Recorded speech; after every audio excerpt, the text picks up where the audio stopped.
Oftentimes, walking in city areas, people tend to focus on ground level and overlook the process of looking up, whether it be for architecture or otherwise.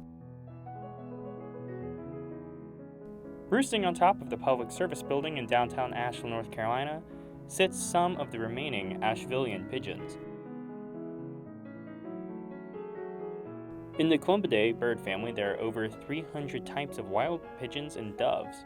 Only 12 types of that large family live in North America. Like dogs or horses, pigeons were bred to be useful workers and companions to people, but over the past century, they've taken the name of winged rats and were abandoned by humanity. It's reported and observed the impacts that the COVID-19 pandemic has had on people across the globe, but often forgotten about are the impacts on animals when people aren't as present. Anthropause, or the slowdown of human activities, typically can result in less pollution and the regrowth of plant life, invasive or otherwise. An example of anthropause in the pigeon world is finding the birds in atypical homes. This bird in particular has now made its home behind an outdoor rock climbing wall. Even with new homes for these creatures, the threats against their survival are more dangerous than before the pandemic. A juvenile hawk looms above the city, looking for a frail bird or small animal to swoop away and eat. Caught in candid, a random man aggressively kicked at the birds unprovoked. With less food debris, there's less resources for our winged friends. Within the first 2 months of the pandemic, the bird population dropped by half due to starvation and death.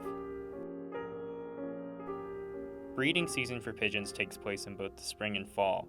With the lack of food, a lot of baby pigeons will die before they even leave the nest.